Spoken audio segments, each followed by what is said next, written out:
Hello मेरे प्यारे बच्चों, कैसे हैं आप लोग? बढ़िया। ये है आपका प्यारा सा चैनल अनपढ़ क्लासेस।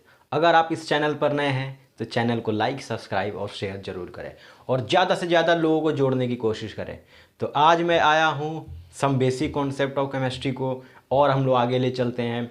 और आज मैं बात करूँगा बेटा परसेंटेज कंपोजिशन की, कि अगर परसेंटेज कंपोजिशन से रिलेटेड अगर न्यूमेरिकल आता है तो फिर आप इसको कैसे डील करेंगे। ठीक है, लास्ट क्लास में बेटे मैंने आपको मोल कॉन्सेप्ट के सारे ही क्वेश्चन मैंने करा दिए थे। आपको जितने भी मोल कॉन्सेप्ट से क्वेश्चन बन सकते हैं वो सारे मैंने बताया था आपको, कि आप नंबर ऑफ मोल्स निकाल लो, फिर सारी चीज़ें आप कैलकुलेट कर लोगे। आज मैं बात कर रहा हूँ बेटा परसेंटेज कंपोजिशन की। ठीक है बेटा, परसेंटेज कंपोजिशन, परसेंटेज कंपोजिशन क्या होता है? परसेंटेज कंपोजिशन क्या आपने सुना है बेटे? क्या होता है परसेंटेज कंपोजिशन? परसेंटेज कंपोजिशन बेटा क्या होता है? मैं बोलूं कि जैसे मान लो, फॉर एग्जांपल की बात करते हैं बेटा। मैंने कहा कि मान लो हमारे पास एक कंपाउंड है H2O। ठीक है बेटा, हमारे पास एक कंपाउंड है H2O। इसमें बताइए बेटा कि इसमें हाइड्रोजन कितना परसेंट है और ऑक्सीजन कितना परसेंट है। मैं बोलूँ कि इसमें हाइड्रोजन कितना परसेंट है, ऑक्सीजन कितना परसेंट है, तब आप इसको कैसे बताएंगे? ठीक है, तो इसके लिए बेटा एक फॉर्मूला है कि जब किसी भी एलिमेंट का मास परसेंटेज निकालना है तो आप फॉर्मूला लिख लो, mass percentage of an element equals to mass of that element, mass of that element, mass of that element in 1 mole compound, in 1 mole compound, और डिवाइड कर देना बेटा उसके मोलर मास के, मोलर मास से आप क्या कर देना, डिवाइड, और परसेंटेज निकाल रहे हो तो 100 से मल्टीप्लाई। बताओ क्लियर है? इतनी बात क्लियर है बेटा? ये फॉर्मूला आपको समझ में आ रहा है बेटा? ये फॉर्मूला जो मैंने आपके सामने लिखा है बेटा, क्या है आपको ये समझ में आ रहा है बेटा कि कैसे करेंगे? ठीक है, फॉर्मूला समझ में आ रहा है बेटा? ठीक है, अच्छा। अब मुझे बताना बेटा यहाँ पर, अब मैं आपसे जो पूछ रहा हूँ आप मुझे बताएंगे कि अब मैंने पूछा कि H2O में, वाटर में हाइड्रोजन कितना परसेंट है, ऑक्सीजन कितना परसेंट है। अब देखो बेटा H2O का निकालना है तो मान लो हाइड्रोजन का निकालना है, मास परसेंटेज ऑफ हाइड्रोजन आप ऐसे लिख सकते हो, add mass percentage of hydrogen in H2O। अब मुझे एक बात बताओ बेटा कि यहाँ पर जो हाइड्रोजन है उसका मास कितना है बेटा? लिखा है ना, मास of that element in 1 mole compound, कि जिस कंपाउंड में जो हमारा हाइड्रोजन है, यहाँ पर हाइड्रोजन की अगर मास की बात करें तो कितना होगा बेटा? देखो मैं लिख दे रहा हूँ यहाँ पर, अगर मैं H2O के मास की बात करूँ तो आप सीधे बोलोगे, मैं टोटल मोलर मास निकाल रहा हूँ बेटा, ध्यान देना जरा, मैं मोलर मास निकाल रहा हूँ। तो हाइड्रोजन यहाँ कितना है बेटा? 2 हो गया, 2 × 1 करोगे बेटा, प्लस ऑक्सीजन कितना है बेटा? 16, तो कितना आ गया बेटा? 18 ग्राम आ गया। बताओ क्लियर है? तो इसमें हाइड्रोजन कितने ग्राम है? 2 ग्राम। तो आप लिख लीजिए हाइड्रोजन जो है सर वो हमारा 2 ग्राम है। अच्छा, टोटल मोलर मास कितना है बेटा? तो मोलर मास आपने H2O का निकाला है 18, तो 2/18 इंटू कर दो 100। बताओ समझ में आया? क्लियर है? अब यहां से इसको कट कर दो बेटा, तो 100/9 क्या आ जाएगा? 11.1% के आसपास आ जाएगा, 11% के आसपास। बताओ क्लियर है बेटा? क्या आप हाइड्रोजन का H2O में जो हाइड्रोजन है क्या उसका परसेंटेज बता दिया आपने कि कितना परसेंट होता है? अगर मैं बोलूँ बेटा ऐसे ऑक्सीजन का बता दो, मास परसेंटेज ऑफ ऑक्सीजन बताओ मुझे, मास percentage of oxygen in H2O। H2O में ऑक्सीजन का मास परसेंटेज मुझे बताइए बेटा। तो ऑक्सीजन का मास कितना है बेटा? 16। अच्छा, टोटल मास कितना है बेटा? मोलर मास कितना है? 18 अपॉन क्या कर दोगे? 100। बताओ क्लियर है? अब यहां पर ना सॉल्व करना सबसे इंपॉर्टेंट कहानी है कि आप इसको सॉल्व कैसे करेंगे। वो सीख गए तो सब सीख जाओगे बेटा। अब देखो इसको डिवाइड करोगे बेटा, ऊपर 8 आएगा, नीचे कितना आएगा? 9 आएगा। बताओ ये आया। अब ध्यान समझना बेटा जरा, मैं तुमको बहुत अच्छी कैलकुलेशन सिखा रहा हूँ, इधर देख लो। अब मुझे एक बात बताओ बेटा, तुमने ऊपर 100/9 किया था तो कितना आंसर आया था? 11.11। यहां भी क्या 100/9 दिख रहा है? इसकी जगह तुम क्या लिख सकते हो? 11.11 लिख सकते हो। अब मुझे एक बात बताओ बेटा, अब 11 का टेबल पढ़ दो 8 से। 11 8 जा 88, 88.88% आंसर हो गया मेरे बच्चे। कुछ नहीं करना, यही आपको सीखना है, यही कैलकुलेशन को आपको बहुत अच्छे से सीखना है बेटा, समझे? ये कैलकुलेशन सीख गए तो बहुत ही आसान हो जाएगा आपके लिए बेटा। क्लियर है बेटा? बताओ ये बात समझ में आई बेटा? ये बात समझ में आई आपको? ठीक है, तो इसको अच्छे से नोट कर लीजिए, अगले सवाल की बात करेंगे बेटा हम, नोट कर लो इसको अच्छे से। अब बेटा अगला सवाल तुम्हारे सामने है, ठीक है? आपको बताना है calculate the mass percentage of carbon, hydrogen and oxygen, ठीक है? किसमें बताना बेटा? C2H5OH। क्या बोलते हैं बेटा इसको? इथाइल एल्कोहल या इथेनॉल नाम होता है। सबसे पहला काम है ना बेटा, इन सबका ना तुम मोलर मास निकाल लो। मोलर मास कार्बन का कितना होता है बेटा? एक कार्बन का मास होता है 12। कितने कार्बन है यहाँ पे? 2 प्लस, अब देखो दूसरे वाले पे जाना तो प्लस कर देना। कितने हाइड्रोजन है बेटा यहाँ पे? 5। एक का मास कितना होता है? 1। फिर दूसरे पे गए, ऑक्सीजन पे गए। ऑक्सीजन का मास कितना होता है बेटा? 16 और हाइड्रोजन का 1। अब इनको जोड़ लो बेटा। 12 2 जा कितना हो गया बेटा? 24 + 5 + 16 और एक 17, क्या 46 ग्राम आ गया? क्या आपके सामने 46 ग्राम आ चुका है? अच्छा एक चीज़ और देख लो, कार्बन का मास कितना है बेटा C2H5 में? 24। हाइड्रोजन का मास कितना है बेटा? 5 और एक 6, याद रखना। हाइड्रोजन का मास कितना है बेटा? देखो 5 हाइड्रोजन यहाँ, एक हाइड्रोजन यहाँ है, तो 5 और एक 6, ठीक है? क्लियर है? अच्छा अब चलो मास निकालते हैं हम लोग। तो अगर आपको कार्बन का परसेंटेज निकालना है तो बेटा कार्बन कितने ग्राम है बेटा यहाँ पे? 24 ग्राम। अच्छा टोटल मास कितना है बेटा? 46 इंटू क्या कर दो? 100 कर दो। कर दिए? बताओ क्लियर है?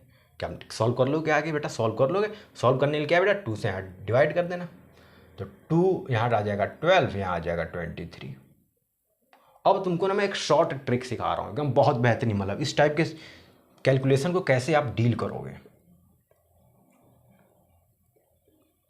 100/23, ठीक है? ठीक है। अच्छा अब इसको 100/23 करना है। अब एक बात बताओ बेटा, अगर थोड़ी देर के लिए सोचना, अगर मान लो यहाँ पर 25 होता, यहाँ पे क्या होता? 25 होता, 23 की जगह अगर 25 होता तो 100/25 करते कितना आता? 4। कितना आता बेटा? 4 आता। अच्छा लेकिन यहाँ पर तो 23 है, तो जाहिर सी बात यार, जब इसको इसको कट करोगे तो 4.2, किसी पॉइंट के बाद कोई 1 2 1 2 3 4 5 लगा देना, यही वैल्यू। अच्छा अब क्या करोगे? 12 में 4.2 का मल्टीप्लाई कर देना, आंसर आ जाएगा, खत्म कहानी। जैसे मान लो 4.2 आ रहा है, ठीक है बेटा, मैंने सपोज कर लिया, मान लिया कि मान लीजिए 4.2 आ रहा है। अब इसको मल्टीप्लाई कर दो, 12 2 जा कितना हो गया बेटा? 4।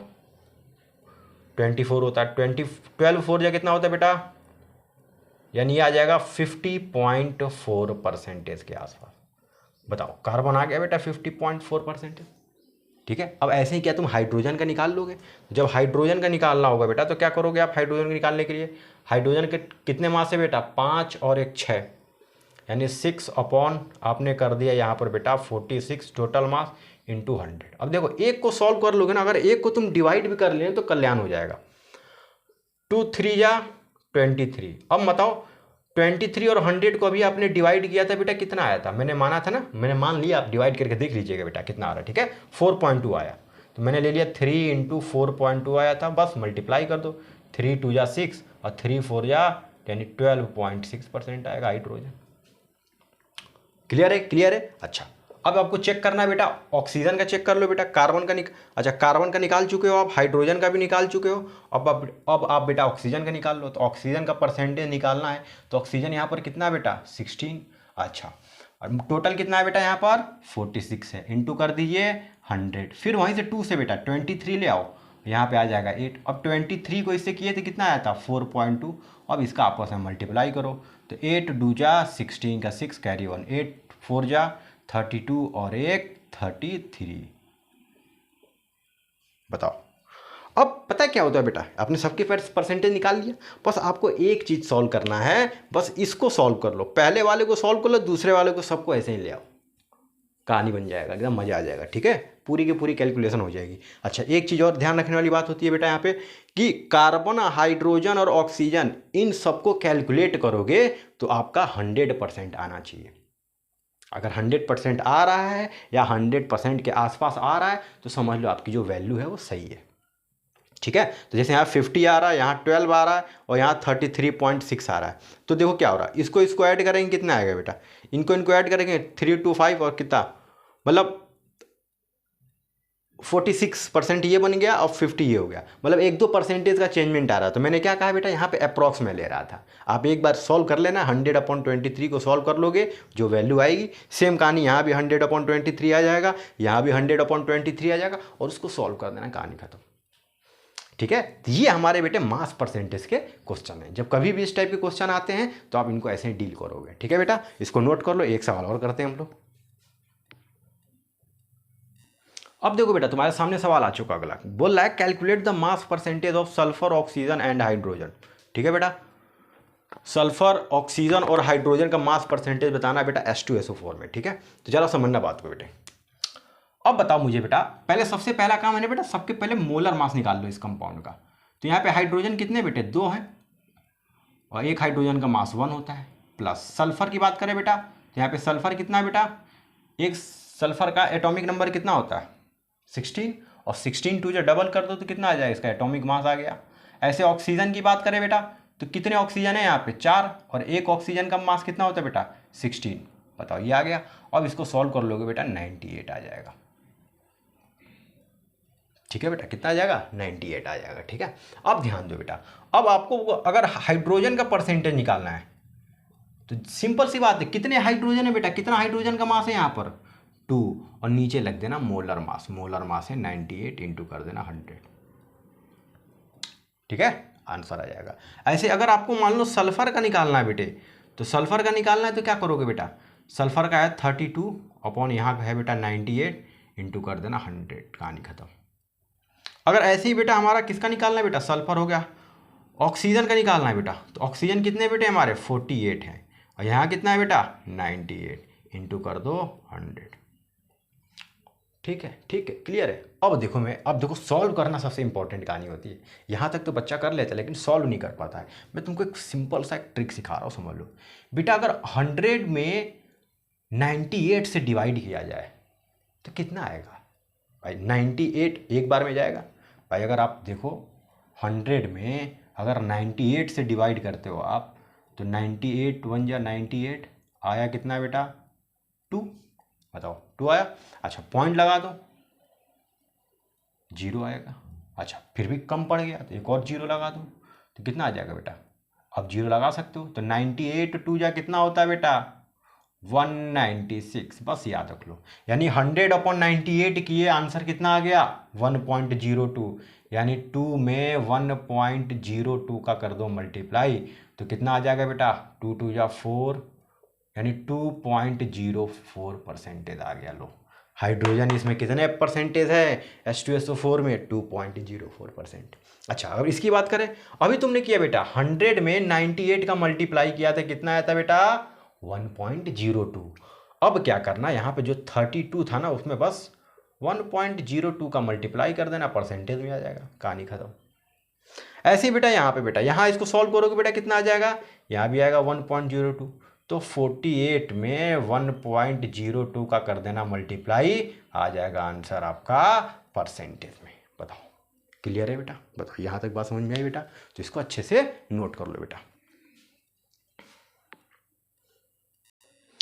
अब ना बेटा हम लोग यहाँ पर इसका एक अलग नया कॉन्सेप्ट हम लोग पढ़ेंगे। अब हम लोग यहाँ पे बात करेंगे बेटा मॉलिक्यूलर फॉर्मूला मास और एम्पेरिकल फॉर्मूला मास की। ठीक है बेटा, किसकी बात करेंगे बेटा हम लोग, molecular formula mass and empirical formula mass.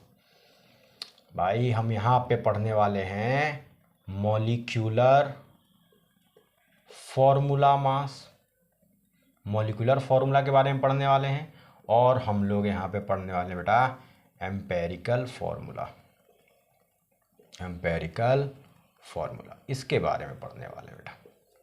ठीक है, बहुत अच्छे से समझना बेटा, बहुत ही प्यारा कॉन्सेप्ट है, बहुत ही बेहतरीन कॉन्सेप्ट है बेटा। भाई मॉलिक्यूलर फॉर्मूला होता क्या है? पहली बात तो ये, मॉलिक्यूलर फॉर्मूला आपको मालूम है। जैसे मैं बात करूँ ग्लूकोज की, तो ग्लूकोज का मॉलिक्यूलर फॉर्मूला कितना होता है? C6H12O6। बताइए, ग्लूकोज का मॉलिक्यूलर फॉर्मूला कितना होता है? C6H12O6। अच्छा, अब देखना बेटा, ज़रा ध्यान देना। तो होता क्या मॉलिक्यूलर फॉर्मूला, जरा इसको समझो होता क्या है। इसको बोल सकते हैं बेटा formula having actual number of atoms in a molecule, कि किसी भी मॉलिक्यूल में जो एक्चुअल नंबर ऑफ एटम होते हैं उन्हीं को बोलते हैं बेटा मॉलिक्यूलर फॉर्मूला। किसी भी मॉलिक्यूल में, किसी भी कंपाउंड में जो एक्चुअल नंबर ऑफ, जैसे ग्लूकोज की बात करें तो C6H12O6 होता है। तो मैं बोलूँ बेटा कि यहाँ पर कार्बन 6 है, हाइड्रोजन 12 है, ऑक्सीजन 6 है। तो जो एक्चुअल नंबर है ना बेटा, उसी को बोलते हैं हम लोग मॉलिक्यूलर फॉर्मूला। क्लियर है? अच्छा, दूसरा जो एम्पेरिकल फॉर्मूला होता है, इसको समझिए, आपके लिए एक नया चीज़ है बेटा। ये समझो क्या होता है बेटा। तो इसको हम लोग बोल सकते हैं simplest whole number ratio of atom in a molecule. थोड़ा सा समझ देना, अभी समझ में आ जाएगा बेटा। मैंने कहा ग्लूकोज की बात किया बेटा, मैंने किसकी बात किया? ग्लूकोज का। ग्लूकोज का फॉर्मूला क्या होता है बेटा? C6H12O6। बताओ, ये होता है। तो ये जो एक्चुअल नंबर ऑफ एटम देख रहे हो ना बेटा, ये हमारा होता है मॉलिक्यूलर फॉर्मूला। ठीक है, लेकिन एम्पेरिकल फॉर्मूला की बात करें बेटा, इसको हम बोल सकते हैं हम लोग मॉलिक्यूलर फॉर्मूला। लेकिन अगर हम बात करें एम्पेरिकल फॉर्मूला, तो तुमने बेटा क्या मैथ पढ़ा है? मैथ में कुछ कॉमन लेना, जैसे आपके सामने लिखा हो बेटा कि मान लो हमारे पास है 4x + 6y। तो इसमें क्या कॉमन दिख रहा है आपको? इसमें आपको 2 कॉमन नजर आ रहा है बेटा। तो आप यहाँ से 2 कॉमन लेगो तो क्या बचेगा? 2x + 3y। बताओ, ये कर सकते थे? करते थे आप? यहाँ पे भी सेम कॉमन देखो क्या मिल रहा है। यहाँ से अगर मैं 6 आपको कॉमन दिख रहा है, यहाँ भी 6 है, यहाँ भी 6 है, यहाँ भी 6 है। अगर मैं 6 को बाहर निकाल दूँ, अगर मैं 6 को बाहर निकाल दूँ, तो बेटा क्या बचेगा? जब 6 को बाहर निकलोगे तो यहाँ से जाएगा, यहाँ बचेगा H2, यहाँ बचेगा O। तो ये जो सिंपलेस्ट होल नंबर देख रहे हो ना, इसी को बोलते हैं एम्पेरिकल फॉर्मूला। बस मैथ वाला याद रखो बेटा, गणित कि 6 को कॉमन ले लिया मैंने, यहाँ से सब जगह से 6 हटा दिया, क्या बचेगा? CH2O। कहानी खत्म। अच्छा, अब जरा मुझे एक बात बताओ, जो आपने 6 को हटाया है, जो आपने बेटा 6 को हटाया है, अगर इसमें एम्पेरिकल फॉर्मूला में अगर मैं उस 6 का मल्टीप्लाई कर दूं, तो क्या मॉलिक्यूलर फॉर्मूला आ जाएगा? यानी यहां से एक फॉर्मूला आ जाता है कि अगर आपको मॉलिक्यूलर फॉर्मूला निकालना है, फॉर्मूला देखो बेटा क्या है, मॉलिक्यूलर फॉर्मूला निकालना है, तो एम्पेरिकल फॉर्मूला में n का कर दो मल्टीप्लाई। क्लियर है बेटा? बताओ, क्लियर है? यानी n बराबर फॉर्मूला आ गया molecular formula upon empirical formula. ये भी बोल सकते हैं, और हम लोग ये भी बोल सकते हैं n बराबर molecular formula mass upon empirical formula mass. Empirical formula mass, ये भी बोल सकते हैं बेटा। क्लियर है? बताओ, क्लियर है? बात समझ में आ रही जो मैं समझाना चाह रहा हूँ बेटा, कि आप समझ गए आज कि मॉलिक्यूलर फॉर्मूला क्या होता है? Empirical formula. जो एक्चुअल नंबर है बेटा वो मॉलिक्यूलर फॉर्मूला है, उसमें से कुछ कॉमन ले लो, वो हमारा आ जाएगा एम्पेरिकल फॉर्मूला। अच्छा, आ गया। अब ध्यान दो बेटा, जो आपने कॉमन लिया है, अगर इसमें मल्टीप्लाई कर दिया जाए, उस कॉमन वैल्यू को 6 को मल्टीप्लाई कर दिया जाए, तो क्या आपके पास मॉलिक्यूलर फॉर्मूला आ जाएगा? तो यहाँ से एक रिलेशन आता है कि जो मॉलिक्यूलर फॉर्मूला अगर आपको निकालना है, तो एम्पेरिकल फॉर्मूला में n का कर दीजिए मल्टीप्लाई। अच्छा, यानी n बराबर mf अपॉन EF, या फिर ये भी बोल सकते हैं molecular formula mass upon empirical formula mass. अगर आप समझ गए हो तो सवाल की तरफ चलते हैं, अगर आप समझ गए हैं तो सवाल की तरफ चलते हैं। चलो बेटा, नोट कर लो। मेरे बच्चे, तुम्हारे सामने सवाल आ चुका है, acetylene and benzene both have empirical formula CH and the molecular formula of acetylene and benzene are 26 and 78। ठीक है, तुम्हारे सामने सवाल आ चुका, तुमको सॉल्व करना है। भाई आपको क्या दिया गया है, एक एसिटिलीन है एक बेंजीन है, दोनों का जो एम्पेरिकल फार्मूला दिया गया आपको CH सेम है, और दिया गया आपको molecular mass of acetylene and benzene are 26। इन दोनों के मॉलिक्यूलर मास भी दिए गए हैं, तो इनका मॉलिक्यूलर फार्मूला बताना है बेटा। मॉलिक्यूलर मास दिया गया लेकिन मॉलिक्यूलर फार्मूला बताना आपको। हमें नहीं मालूम है एसिटिलीन का फार्मूला क्या होता है, हमको नहीं मालूम है बेंजीन का फार्मूला क्या होता है। अब इस सवाल से कैसे कैलकुलेट करेंगे, इसको सीखना है बेटा आपको। ठीक है, तो चलो बेटा। अच्छा एक बात बताओ मुझे बेटा, क्या आपको एम्पेरिकल फार्मूला दिया गया? एम्पेरिकल फार्मूला आपको दिया गया सवाल में, क्या दिया गया? CH। अच्छा एम्पेरिकल फार्मूला दिया गया तो एम्पेरिकल फार्मूला मास निकाल लो बेटा। कार्बन होता है 12, हाइड्रोजन होता है एक, कितना आ गया? 13 आ गया। बताओ क्या एम्पेरिकल फार्मूला मास आ चुका है 13? क्लियर है बेटा? ठीक है, अब देखो ध्यान से बेटा, आपको सवाल में मॉलिक्यूलर मास, आप n कैसे निकालते हो यार? n कैसे निकालते हो? n निकालने का क्या तरीका है बेटा? मॉलिक्यूलर फॉर्मूला में आप एम्पेरिकल फॉर्मूला का डिवाइड कर दो। अभी मैंने पीछे आपको फॉर्मूला बताया। तो देखो बेटा, अगर हम दो बात करेंगे, दो पॉइंट की बात करेंगे। पहले हम बात करेंगे यहाँ पर एसिटिलीन का। तो एसिटिलीन का कितना दिया गया बेटा? 26। तो एसिटिलीन के ना n की वैल्यू निकाल लो आप। ठीक है, अब यहाँ पे n नंबर ऑफ मोल ना बोल देना बेटा। ठीक है, n की वैल्यू निकाल लो। अच्छा n देखो बेटा, मॉलिक्यूलर फॉर्मूला कितना दिया गया एसिटिलीन का? 26। और एम्पेरिकल फॉर्मूला कितना है बेटा आपके पास? 13। n की वैल्यू कितनी आ गई? 2 आ गई। बताओ n की वैल्यू 2 आ चुकी है, देखते रहो ध्यान से बेटा। अच्छा अब ध्यान दो बेटा, यहाँ पर जब n की वैल्यू हमारी 2 आ गई है तो मुझे मॉलिक्यूलर फॉर्मूला निकालने के लिए क्या करना था? एम्पेरिकल फॉर्मूला में n का कर दिया जाए मल्टीप्लाई, तो आ जाएगा। भाई एम्पेरिकल फॉर्मूला में n का आप मल्टीप्लाई कर दो, मॉलिक्यूलर फॉर्मूला आ जाएगा। तो देखो बेटा, एम्पेरिकल फॉर्मूला कितना दिया गया है? CH दिया गया हमको। अच्छा इसमें n की वैल्यू हमारी कितनी आई है बेटा एसिटिलीन में? 2। तब इसका मल्टीप्लाई कर दो, तब आपको मालूम है कैसे मल्टीप्लाई होगा, यानी क्या आ जाएगा? C2H2, यानी जो आपका एसिटिलीन है, जो आपका एसिटिलीन है उसका फॉर्मूला आ चुका है बेटा। बताओ समझ में आया? यानी आपको एम्पेरिकल फॉर्मूला दिया गया, एम्पेरिकल फॉर्मूला दिया गया तो उसका मास निकाल लो। समझे बेटा? उसका मास निकालने के बाद n की वैल्यू निकाल लो, मल्टीप्लाई कर दो, कहानी खत्म। अब जैसे बेंजीन की बात करें हम, तो बेंजीन का अब निकाल लें, देखना बेटा जरा।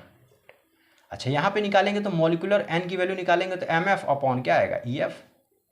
मॉलिक्यूलर फॉर्मूला कितना बेटा बेंजीन का? 78 दिया है। एम्पेरिकल फॉर्मूला बेटा इसका मास कितना दिया गया? 13। सॉल्व करोगे बेटा कितना आ जाएगा? 6 आएगा। अब आपको बताना है मॉलिक्यूलर फॉर्मूला। तो मॉलिक्यूलर फॉर्मूला बराबर क्या होता है बेटा? एम्पेरिकल फॉर्मूला इंटू कर दो n। तो एम्पेरिकल फॉर्मूला है हमारे पास CH और n की वैल्यू कितनी है बेटे? 6 है। तो इसको सॉल्व करोगे तो बेटा कितना आएगा? C6H6। बताओ आ गया बेटा मॉलिक्यूलर फॉर्मूला। किसका आ गया बेटा? बेंजीन का। किसका आ गया बेटा? बेंजीन का। देख लो, देख लो तुम्हारे सामने आ चुका है। एकदम आसान है मेरे बच्चे, एकदम आसान है। अगर तुम चाहो तो बिल्कुल आसान है। ठीक है, एकदम आसान तरीके से, आसान भाषा में मैं आपको सिखा रहा हूँ। ठीक है बेटा, इनको बहुत ही अच्छे से आप नोट कर लीजिए। बेटा आपके सामने ना बोर्ड पे बहुत ही बेहतरीन सवाल आ चुका है बेटा। ठीक है, इस सवाल को सॉल्व करना है बच्चे, बहुत ही बढ़िया सवाल है। आप NCERT बुक में देखोगे ना तो आप देख के ही थोड़े से क्या बोलते हैं, टेंशन में आ जाते होंगे इस सवाल को देखकर। ठीक है बेटा, तो इसको ज़रा समझना बेटा, ये सवाल क्या होगा कैसे। ठीक है, बोल रहा है an organic compound containing CHO has composition as follows. एक ऑर्गेनिक कंपाउंड, ठीक है बेटा, है, उसके जो कंपोजिशन दिए गए, कार्बन की परसेंटेज दिया गया, हाइड्रोजन दिया गया, ऑक्सीजन दिया गया। आपको इसमें बताना है बेटा, आपको इसमें बताना क्या है? आपको इसमें बताना बेटा मॉलिक्यूलर फॉर्मूला मास बताना है आपको, क्योंकि आपको मॉलिक्यूलर मास दिया कंपाउंड का। ठीक है, अब जब कंपोजिशन देगा तब सवाल आप कैसे करोगे? बात याद है, अगर कंपोजिशन दे तब सवाल को कैसे आप डील करेंगे? तो मेरे बच्चे आपको बहुत ही एक बेहतरीन तरीका सिखा रहा हूँ, आप देख लो। सबसे पहला पता है क्या करना है बेटा? एक टेबल बनाना है बेटा, टेबल। इसमें लिख लो परसेंटेज ऑफ एन एलिमेंट, कि जो एलिमेंट दिए गए हैं उनके कौन कौन से परसेंटेज है। ठीक है, दूसरे में बेटा आप लिख लेना एटॉमिक मास। एटॉमिक मास कि जो एलिमेंट है उसका एटॉमिक मास कितना है। ठीक है बेटा, इतना काम कर लिए। अच्छा, तीसरे में लिखना है बेटा रिलेटिव नंबर ऑफ एटम। तीसरे में आप लिखिएगा relative number of atom, number of atom, या आप एक चीज और लिख सकते हो, परसेंटेज ऑफ एटॉमिक वेट। ठीक है, आप ये लिख लिया आपने। ठीक है बेटा, कोई दिक्कत नहीं। अच्छा, और अगला जो लिखोगे बेटा, अगले में लिखोगे आप सिंपलेस्ट रेशियो। अगला आप ले लो सिंपलेस्ट रेशियो बेटा, सिंपलेस्ट रेशियो। तेरा समझना याद को बेटा, ठीक है, बहुत ध्यान समझना। ठीक है, ये टेबल बना लोगे, इन सबको याद कर लो बेटा, ये टेबल में रखना आपको। ठीक है, अब जरा समझना बात को कैसे करेंगे बेटा। कार्बन का कितना दिया गया, यहाँ पे कार्बन देखो, कार्बन देखो कितना दिया बेटा, 40.687%। अच्छा, हाइड्रोजन आपको कितना दिया गया सवाल में बेटा, आपको सवाल में हाइड्रोजन कितना दिया गया बेटा, 5.085%। ठीक है बेटा, कार्बन दे दिया गया, हाइड्रोजन दे, थोड़ा सा मैं इसको और नीचे कर दूं।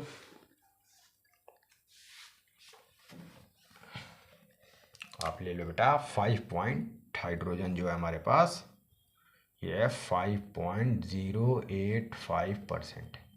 अच्छा, ऑक्सीजन कितना दिया गया बेटा, तो ऑक्सीजन जो दिया गया है वो है मेरे पास 54.228%। ठीक है बेटा, जरा ध्यान देना, आप जरा बहुत ही ध्यान समझना इसको, सवाल करेंगे कैसे हम लोग। ठीक है, पहला बेटा एटॉमिक वेट या एटॉमिक मास। मुझे बताओ कार्बन का एटॉमिक मास कितना होता है बेटा, बताइए मुझे, बताइए कार्बन का जो एटॉमिक मास होता है वो कितना होता है। तो भाई आप बोलोगे सर कार्बन का एटॉमिक मास हमारा 12 होता है। हाइड्रोजन कितना होता है, 1 होता है। ऑक्सीजन कितना होता है बेटा, 16 होता है। बताओ, इतना काम कर लिए, बताओ ये काम कर लिए। अब क्या करना है बेटा, जब आपको परसेंटेज ऑफ एटॉमिक वेट निकालना है ना, तो इस वैल्यू में ना इसका डिवाइड कर देना, ऐसे ही इस वैल्यू में इसका डिवाइड कर देना, ऐसे ही बेटा इस वैल्यू में इसका डिवाइड कर देना। तो करो डिवाइड बेटा, तो हमारे पास आ गया 40.687 अपॉन कर दो बेटा 12। सेम कहानी यहाँ पे भी क्या बेटा, यहाँ पे हम लोग करेंगे 5.085 अपॉन कर देंगे 1। यहाँ पे ऐसे ही करेंगे बेटा 54.228 अपॉन कर देंगे 60। बस आपको डिवाइड करना है बेटा, आपको डिवाइड करना है मेरे बच्चे। बताओ इतना काम कर लोगे भाई। सबसे पहला काम क्या है कि हम लोग पहले ये लिखेंगे कार्बन हाइड्रोजन ऑक्सीजन की परसेंटेज लिखेंगे, उसके बाद इनके एटॉमिक मास लिखेंगे, फिर रिलेटिव नंबर ऑफ एटम लिखेंगे, और सबको आप क्या कर दोगे, डिवाइड कर दोगे। ठीक है बेटा, अब देखो समझो यहाँ पे क्या करना है बेटा। अब 40.687 में जब आप 12 का डिवाइड करोगे ना, तो मैं आपको सीधा आंसर लिख दे रहा बेटा। ठीक है, तो डिवाइड करोगे तो आ जाएगा बेटा 3.39 आएगा। इसको आप डिवाइड करोगे तो आ जाएगा 3.39। इसका डिवाइड करोगे बेटा तो आ जाएगा 5.085, और इसका डिवाइड करोगे तो 3.389। ठीक है, आप इनको डिवाइड करोगे तो बेटा ये वैल्यू आ गई। ठीक है, पहला जो परसेंटेज दिया वो लिख लिया, उसके बाद बेटा एटॉमिक मास उनके लिख लोगे, कार्बन कितना है, हाइड्रोजन कितना है, ऑक्सीजन कितना है। उसके बाद परसेंटेज इनका निकालना है, तो परसेंटेज निकालने के लिए जो परसेंटेज दिया उसमें एटॉमिक मास से डिवाइड कर देना, जो परसेंटेज दिया उसमें एटॉमिक मास से डिवाइड कर देना, जो परसेंटेज दिया उसमें एटॉमिक मास से डिवाइड कर देना, और डिवाइड करने के बाद इनको कैलकुलेट कर लेना। कैलकुलेट करोगे बेटा ये वैल्यू आ जाएगी। ठीक है, ठीक है, आप इसको कैलकुलेट कर लीजिएगा। अब देखो बेटा, अब यहाँ पे देखो सबसे छोटी वैल्यू कौन सी है इनमें से सबसे छोटी वैल्यू कौन सी है बेटा, क्या 3.389। ये हम इसको मान ले छोटी वैल्यू बेटा। बताओ कोई दिक्कत, मैं इसको थोड़ी देर के लिए छोटी वैल्यू मान लेता हूँ। ठीक है तो दोनों लगभग अप्रॉक्स में ये, चलो इसको मान लेते हैं। यहाँ पे मैं लिख ले रहा हूँ, 0 लगा दे रहा हूँ। ठीक है बेटा, अब ध्यान देना, जो सबसे छोटी वैल्यू है ना, अब हमको निकालना सिंपलेस्ट रेशियो निकालना है। तो जो सबसे छोटी वैल्यू उन सबका डिवाइड कर दो, छोटी वैल्यू से इन सब में डिवाइड कर दो। तो यहाँ पे डिवाइड करोगे तो आ जाएगा 3.390 अपॉन आ जाएगा 3.389। बताओ भाई, इस वैल्यू में सबसे छोटी वाली वैल्यू का मैंने डिवाइड कर दिया। इसको सॉल्व कर लो बेटा, आ गया 1। बताओ, ठीक है, आ गया 1 आ जाएगा। अच्छा, अब ऐसे ये वैल्यू ले लो, आपने ये वैल्यू लिया 5.085, इसमें डिवाइड कर दो बेटा 3.389 का, 3.389। अब देखो यहाँ पे ना थोड़ा सा ना 1.5 गुना के आसपास है, 1.5 के आसपास है। यहाँ पे आप लिख लीजिएगा 1.5। अब यहाँ पे आ जाओ बेटा, यहाँ पे है हमारे पास 3.389, इसमें आप डिवाइड कर देना बेटा 3.389 का। तो यहाँ पे आप सॉल्व करोगे तो कितना आ जाएगा, 1 आ गया। बताओ, आपने क्या सिंपलेस्ट रेशियो निकाल लिए। पर ध्यान से देखो बेटा, यहाँ पर ना ये ना 1.5 में यार ऐसा हो जाए कि, क्योंकि फॉर्मूले की बात करते हैं, जैसे हम ग्लूकोज की बात किए थे तो वहाँ पे क्या आया था C6H12O6, ऐसा तो था नहीं कि वहाँ आया था C6H12.5 करके, ऐसा तो कुछ आया नहीं था। तो बेटा इसको हटाना है, तो इसको हटाने के लिए क्या करेंगे, जब यहाँ पे अगर 1 2 3 नंबर आ जाता है तो तब तो कोई दिक्कत नहीं है, लेकिन बेटा अगर पॉइंट में आ गया या कोई फ्रैक्शनल वैल्यू आ गई तो उसको हटाने के लिए पता है क्या करना, 2 से मल्टीप्लाई कर देना। उसको हटाने के लिए क्या कर देना, 2 से सब में क्या कर देना बेटा, मल्टीप्लाई कर देना। जब 2 से मल्टीप्लाई करोगे ना तो ये हमारा बन जाता है simple whole number, simple whole number, ये बन जाएगा बेटा। ठीक है, अब देखो 2 का 1 से मल्टीप्लाई करोगे आ गया 2, भाई 2 का 1.5 से करोगे तो कितना आ जाएगा, 3 आ जाएगा, और इसका करोगे तो कितना आ जाएगा, 2 आ जाएगा।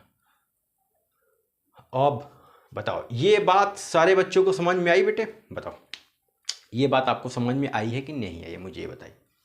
जब इतनी बात क्लियर हो गई बेटे तो यहां से अब ध्यान देना। अब यहां से ध्यान देने वाली बात क्या है, अब देखो कार्बन जो है उसकी वैल्यू कितनी आ गई, 2, यानी कार्बन हमारा 2 हो गया। हाइड्रोजन देखो बेटा, हाइड्रोजन की वैल्यू कितनी आ गई, 3, तो हाइड्रोजन कितना आ गया बेटा, 3 आ गया। ऐसे चेक करो बेटा, ऑक्सीजन कितना है बेटा, 2, तो ऑक्सीजन भी हमारा कितना आ गया, 2। ये लो बेटा तुम्हारे सामने आ चुका है, एम्पेरिकल फॉर्मूला आ चुका है तुम्हारे सामने। बताओ देख लो, तुमने एम्पेरिकल फॉर्मूला निकाल लिया। क्या निकाल लिया बेटा, एम्पेरिकल फॉर्मूला निकाल लिया। अब मुझे बताओ बेटा, एम्पेरिकल फॉर्मूला निकाल लिया, लेकिन हमें सवाल में निकालना क्या है, मॉलिक्यूलर फॉर्मूला निकालना है। सवाल में यार हमको मॉलिक्यूलर फॉर्मूला निकालना है। अच्छा तो एक काम करो ना, एम्पेरिकल फॉर्मूला से क्या तुम एम्पेरिकल फॉर्मूला मास निकाल सकते हो, क्या मास निकाल सकते हो। कार्बन यहाँ कितना है बेटा, कार्बन है 2 कार्बन है, एक का होता है 12 प्लस, हाइड्रोजन कितना है बेटा 3, एक का होता है 1 प्लस, ऑक्सीजन कितना है बेटा 2, एक का होता है बेटा 16। इसको मेरे बच्चे सॉल्व कर लो, आ जाएगा 59। यानी एम्पेरिकल फॉर्मूला मास आ चुका आपके सामने 59। बताओ क्लियर है, ये बात क्लियर है। अब ध्यान दो बेटा यहाँ पर, अब ध्यान देने वाली बात ये है कि मेरे बच्चे एम्पेरिकल फॉर्मूला मास आ चुका है, आपको सवाल में ध्यान दो ना, तो आपको मॉलिक्यूलर फॉर्मूला मास भी दिया है, देखो कितना दिया है 118। तो यार यहाँ से n की वैल्यू निकाल लो ना, n बराबर क्या होता है, मॉलिक्यूलर फॉर्मूला में एम्पेरिकल फॉर्मूला मास का डिवाइड कर दो, तो मॉलिक्यूलर फॉर्मूला 118 और ये है आपके पास 59। सॉल्व करोगे कितना आ जाएगा, 2 आ गया। n की वैल्यू बेटा कितनी आ चुकी है, देख लो तुम्हारे सामने, n की वैल्यू बेटे 2 आ चुकी है, 2 आ चुकी है। अब जो n की वैल्यू है ना, अब आपको सवाल में बोला गया मॉलिक्यूलर फॉर्मूला, सब चीज़ वही पूछ रहा है, बस घुमा फिरा के पूछ रहा है। तो मॉलिक्यूलर फॉर्मूला बराबर होता है empirical formula into n। Empirical formula कितना है बेटा, C2H3O2, ये है हमारे पास C2H3O2, इसमें बेटा मल्टीप्लाई कर दो n का मतलब 2 का मल्टीप्लाई कर दो। जब 2 का मल्टीप्लाई कर दोगे बेटा तो बस 2 का मल्टीप्लाई कर दो, यहाँ पे आंसर आ जाएगा। तो मॉलिक्यूलर फॉर्मूला कितना आ गया, C4H6O4। लो बेटा तुम्हारे सामने आंसर आ चुका है। जब इस टाइप का सवाल आएगा तो आप उसको ऐसे सॉल्व करेंगे। क्लियर है बेटा, क्या कॉन्सेप्ट था बेटा, सिंपल सी बात था। आपको परसेंटेज ऑफ एलिमेंट दिया था, आपने लिख लिया। एटॉमिक मास दिया था, सबके एटॉमिक मास आप लिख लोगे। एटॉमिक मास दिया नहीं था, ये आपको खुद निकालना पड़ेगा, आपको याद होना चाहिए। आप केमिस्ट्री पढ़ रहे हो, अगर आपको एटॉमिक नंबर नहीं याद है, एटॉमिक मास नहीं मालूम है बेटा, तो फिर बेकार है, कोई मतलब नहीं है फिर आपको पढ़ने का, समझे। तो ये तो आना ही चाहिए, एकदम बेसिक है, ये आना ही चाहिए। तो 12 1 16 आ गया। अब क्या करेंगे, इन दोनों में ना इनका भाग कर देना भाई, जो परसेंटेज दिया उसमें एटॉमिक मास का डिवाइड कर दीजिए, आंसर आ जाएगा। आ गया। अब इसमें चेक कर लेना बेटा कि जो सबसे छोटी वैल्यू है ना, उससे इन लोगों को आपस में मल्टीप्लाई कर दोगे ना तो सिंपलेस्ट रेशियो आ जाएगा। इनका आपस में मल्टीप्लाई कर देना, आपस में मल्टीप्लाई नहीं बेटा, डिवाइड कर देना, सॉरी, ठीक है। तो इनमें से जो सबसे छोटी वैल्यू है इन सबको एक दूसरे से क्या कर देना, डिवाइड कर देना। तो 3.390 था, इसमें जो सबसे छोटी वैल्यू इससे डिवाइड कर दिया। ये वैल्यू है बेटा, इसमें इससे डिवाइड कर दिया। इसमें देखो डिवाइड करने के बाद हमारे पास आ गया ये, हमने क्या कहा था, हमको तो एक सिंपल होल नंबर चाहिए, पर यहाँ पे तो 1.5 आ रहा। तो एक काम करना, 2 में सब में 2 से मल्टीप्लाई कर देना, कर दोगे तो 2 3 और 2 आ जाएगा। तो यहाँ से पता चलता है कि कार्बन जो है हमारा 2 है, हाइड्रोजन जो है 3 है, ऑक्सीजन जो है हमारा 2 है, तो कार्बन 2, हाइड्रोजन 3, ऑक्सीजन 2। तो ये आ गया एम्पेरिकल फार्मूला मास। जब एम्पेरिकल फार्मूला आ गया तो इससे इसका मास निकाल लेना, 59 आ जाएगा। यहाँ से n की वैल्यू निकाल लोगे, मॉलिकुलर फार्मूला में एम्पेरिकल फार्मूला को डिवाइड कर देना। मॉलिकुलर फार्मूला दिया है सवाल में 118, एम्पेरिकल फार्मूला हो गया 59, डिवाइड कर दोगे 2 आ जाएगा। अब उस 2 का इसमें मल्टीप्लाई कर दोगे, सिंपल सी बात है, तुम्हारे सामने मॉलिकुलर फार्मूला आ चुका है। बताओ बेटा, क्लियर है? तो सवाल को कर लोगे। एक सवाल और ऐसा मैं कराता हूँ बेटा, ठीक है, इसको नोट कर लीजिए मेरे बच्चे। एक और सवाल तुम्हारे स्क्रीन पर है, ठीक है बेटा। अब इस सवाल को देखो, सेम सवाल है बेटा, वैसे ही करना हमको, ठीक है। आपको दिया है बेटा, compound contains 4.07% hydrogen, 24.27% carbon, 71.6% chlorine. बोल रहा है molar mass of compound is 98.96 gram. What is the empirical formula and molecular formula, ये आपसे पूछ रहा है। अब देखो सवाल को करो कैसे बेटा, सिंपल सी कहानी है, जो मैंने आपको सिखाया वो कर दो बेटा। पहले आप लिखोगे परसेंटेज ऑफ एन एलिमेंट, पहले तो आप ये लिखोगे, लिख दिए बेटा, आप ऐसे बना दिए। दूसरा लिखोगे बेटा एटॉमिक मास, इनके एटॉमिक मास क्या है वो आपने लिखा, एटॉमिक मास लिख दिया। तीसरा डब्बा बनाओगे बेटा percentage of atomic weight, percentage of atomic weight का ये डब्बा ऐसे बना लो, बना लिए। अच्छा, अगला डब्बा जो बनाओगे बेटा सिंपलेस्ट रेशियो का बनाओगे, सिंपलेस्ट रेशियो का बनाओगे, ठीक है बेटा। आपने सबका डब्बा बना दिया भैया, डब्बा है डब्बा, ठीक है बेटा, सबका डब्बा बना दिया तुमने। अब जो जो वैल्यू दिया बेटा नोट कर लो उसको। आपको हाइड्रोजन दिया बेटा, हाइड्रोजन कितना दिया बेटा 4.07%। कार्बन कितना बेटा, कार्बन की वैल्यू है 24.27%। ध्यान से देखो बेटा, क्लोरीन की वैल्यू कितनी दी गई है, क्लोरीन दिया गया है 71.6%। बताओ दिया गया, ये बात क्लियर है बेटा। अब ध्यान समझो बेटा, हाइड्रोजन का एटॉमिक मास कितना होता है 1, कार्बन का कितना होता है बेटा 12, ऐसे ही क्लोरीन का कितना होता है बेटा 35.5, ठीक है। अब मैंने क्या कहा, ये हो गया, तो अब इसमें इससे डिवाइड कर दो बेटा, यानी हमारे पास जो 4.07 है उसमें हमने 1 से कर दिया डिवाइड, इसके एटॉमिक मास से डिवाइड कर दो। ऐसे ही जो ये वैल्यू है बेटा 24.27 जो है, इसमें आप 12 का कर दो डिवाइड। ऐसे ही बेटा हमारे पास 71.6% जो है, इसमें आप 35.5 का कर दीजिए डिवाइड कर दीजिए। बताइए, बताओ क्लियर है बेटा, कर दोगे? अच्छा, अब मुझे बताओ बेटा, जब इसको डिवाइड करोगे बेटा तो आ जाएगा हमारे पास 4.07। बताओ ये बात क्लियर है बेटा, बताओ ये बात क्लियर है बेटा, जब इसको डिवाइड करोगे तो आ जाएगा। अच्छा, इसको डिवाइड करोगे बेटा तो 2.021 के आसपास आ जाएगा, ठीक है बेटा। जब आप इसको डिवाइड करोगे तो 2.021 के आसपास आ जाएगा। सेम कहानी यहाँ भी है, इसको डिवाइड करोगे तो 2 बार में जाएगा, ले लीजिएगा 2.021, ठीक है। अब मैंने क्या कहा था बेटा, सिंपलेस्ट रेशियो के लिए निकालने के लिए क्या कहा था, अब आपने डिवाइड कर दिया तो एक की वैल्यू पकड़ लो, कोई भी एक छोटी वैल्यू, दोनों तो सेम है, किसी को भी ले लो आप। अब क्या करो, वो उस वैल्यू को, जो सबसे छोटी वैल्यू है उसको पकड़ो और इन तीनों में डिवाइड कर दो। तो हमने यहाँ पे डिवाइड कर दिया 4.07 में, किससे डिवाइड कर दिया बेटा 2.021 का। ऐसे ही बेटा हमारे पास 2.021 था, उसमें किसका कर दिया बेटा 2.021। ऐसे बेटे हमारे पास 2.021 है, इसमें किसका डिवाइड कर देंगे बेटा 2.021। अब बेटा इनको डिवाइड कर दो, आप डिवाइड करोगे तो इसकी वैल्यू जो आ जाएगी वो 2 आ जाएगी, ठीक है। इसकी वैल्यू बेटा कितनी आ गई 1, इसकी वैल्यू कितनी आ गई 1। अब ध्यान दो बेटा, अब यहाँ तक कहानी का अगर तुम कर लिए तो सवाल तुम्हारा हो गया। अगर तुमने यहाँ तक कर लिया तो सवाल आपका हो चुका है। अब बताओ हाइड्रोजन कितना है बेटा 2, कार्बन कितना है बेटा 1, क्लोरीन कितना है बेटा 1। तो लिख लो हाइड्रो, अब देखो यहाँ पे क्या लिखना है बेटा, हाइड्रोजन 2 है, कार्बन कितना है बेटा 1 है, क्लोरीन कितना है बेटा 1 है। अब ध्यान दो बेटा, सबसे पहले CH को, पहले कार्बन को रखेंगे, फिर हम लोग बेटा किसको रखेंगे हाइड्रोजन को, और फिर क्लोरीन को, समझे बेटा। CH ऐसे लिखते हैं बेटा। तो पहले कार्बन का रख दो बेटा, कार्बन कितना हमारा 1 है, हाइड्रोजन कितना है बेटा H कितना है बेटा 2 है, क्लोरीन कितना है बेटा 1, ठीक है बेटा, ठीक है। कार्बन को पहले रखेंगे, फिर हाइड्रोजन रखेंगे, फिर उसके बाद जो हमारे एलिमेंट हो गए उनको रखेंगे। अब जो ये देख रहे हो ना बेटा, ये आ चुका आपके सामने एम्पेरिकल फॉर्मूला। एम्पेरिकल फॉर्मूला आ चुका है। जब एम्पेरिकल फॉर्मूला आ गया तो यार लगे हाथों ना तुम एम्पेरिकल फॉर्मूला मास भी निकाल लो, मास। तो कार्बन का 12 हो जाएगा, इसका करोगे तो 2 × 1, इसका करोगे बेटा 35.5।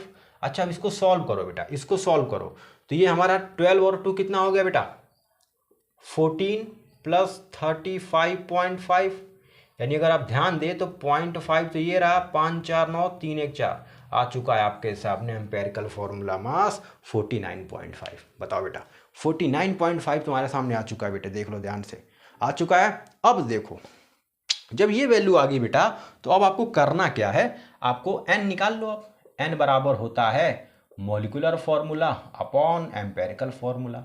मॉलिक्यूलर फॉर्मूला सवाल में दिया है आपको बेटा 98.96 और एम्पेरिकल फॉर्मूला कितना होता है बेटा 49.5। अभी आपने निकाला, इसको ले लो 49.5। अब क्या डबल दिख रहा 49 2 98 हो गया, इसको भी डबल मान लो 50 होगा तो डबल में 2 बार में निपट गए। तो n की वैल्यू कितनी आ गई बेटा 2 आ गई। एम्पेरिकल फॉर्मूला भी आप निकाल चुके हो, एम्पेरिकल फॉर्मूला मास भी आ चुका है। अब आपको बताना है बेटा मॉलिक्यूलर फॉर्मूला। तो मॉलिक्यूलर फॉर्मूला निकालने के लिए आप एम्पेरिकल फॉर्मूला में n से कर दीजिए मल्टीप्लाई। तो एम्पेरिकल फॉर्मूला हमारा कितना है बेटा, हमारा है CH2Cl और n की वैल्यू बेटा कितनी है 2। अब इसको सॉल्व कर लो तो C2H4Cl2 यही हमारा क्या है आंसर है। बताओ आसान है कि नहीं है बेटा, देखने में तुमको बड़ा दिख रहा है ये, लेकिन ये बड़ा है नहीं, ये बहुत ही छोटा है, ये आसान है बेटा ये। ठीक है तो बस कुछ करना ही नहीं है यार, परसेंटेज दिया है एटॉमिक मास से डिवाइड कर दीजिए हैं, उसके बाद जो सबसे छोटी वैल्यू है उसको ले लो, इन तीनों में डिवाइड कर दो, आ जाएगा आपके पास एम्पेरिकल फॉर्मूला। एम्पेरिकल फॉर्मूला आया तो मास निकाल लियो, मास आ गया बेटा तो n की वैल्यू निकाल लेना, n के बाद mf निकाल लोगे। सिंपल कहानी है बेटा, एकदम आसान है बेटा, इसको नोट कर लो बेटा। फिर आगे चलते हैं हम लोग। तो आया बेटा समझ में आया ये चीज़ क्लियर हुई बेटा कि कैसे हम लोग इस टाइप के प्रॉब्लम को कैसे सॉल्व करेंगे। ठीक है तो अब मैं अगली क्लास में आपको सिखाऊंगा बेटा स्टोइकोमेट्रिक कैलकुलेशन के बारे में। नेक्स्ट क्लास में हम सिखाएंगे आपको कि स्टोइकोमेट्रिक कैलकुलेशन से रिलेटेड जितने भी सवाल आते हैं उनको आप कैसे डील करोगे। तो आपके पास क्या काम है बेटा, क्या वर्क है आपका कि जो आपने आज पढ़ा है इनको बहुत अच्छे से आप पढ़ लेंगे और अच्छे से रिवाइज कर लेंगे। ये सारे कॉन्सेप्ट ऐसे हैं बेटा कि एक बार अगर आपने इनकी प्रैक्टिस कर लिया तो बहुत ही अच्छा मतलब मार्क्स आएंगे आपको, बहुत ही अच्छे नंबर आएंगे आपके। ठीक है तो मैं उम्मीद करता हूँ कि मेरे सारे बच्चे जो भी मुझे देख रहे हैं उनको ये चीज़ें समझ में आई होगी। और हाँ बेटा अगर आप नए हैं तो चैनल को लाइक सब्सक्राइब और शेयर जरूर कीजिएगा। ठीक है बेटे, तब तक आप लोग अपना ख्याल रखें बेटा। ठीक है मिलते हैं हम नेक्स्ट क्लास में। ओके बेटा बाय।